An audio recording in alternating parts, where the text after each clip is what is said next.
So from choosing the right mentor to achieving your professional goals to the challenges of working with friends, it is Therapy Thursday. This afternoon, Dr. Brenda Lloyd Jones joins us from the University of Oklahoma to answer your questions that came in this week. Brenda, great to see you. We're both in red today.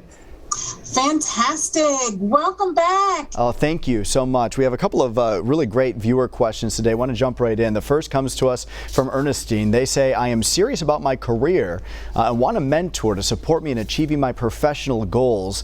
I have someone in mind, but I'm fearful of rejection. How do I ask for mentorship?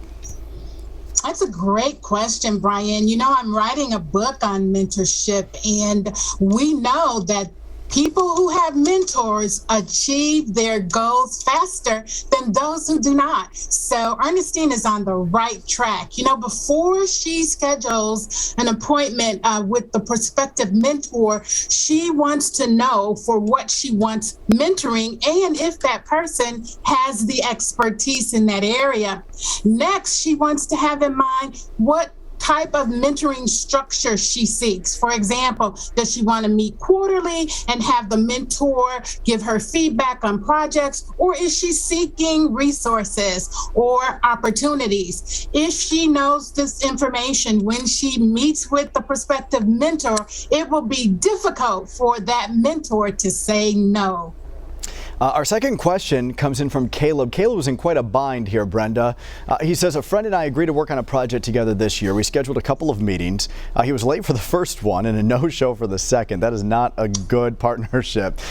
Caleb says, I'm seriously thinking about stopping the project. What advice do you have here for our buddy Caleb? Should he reach out to this guy? Should he just continue on his own? What do you think?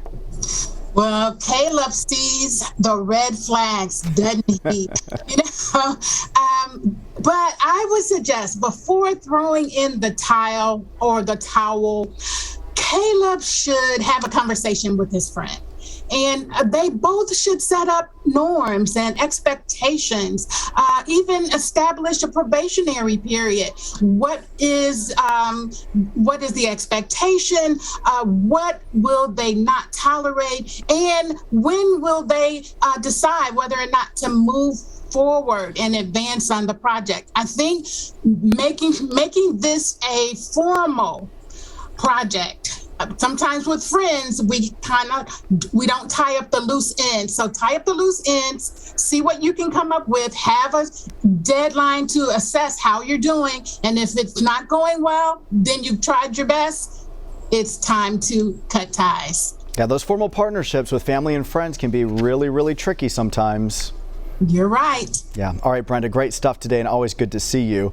If you're watching right now, you have a question you'd like for us to chat about next week, just like these folks, you can send in your question by email to therapythursday@griffin.news.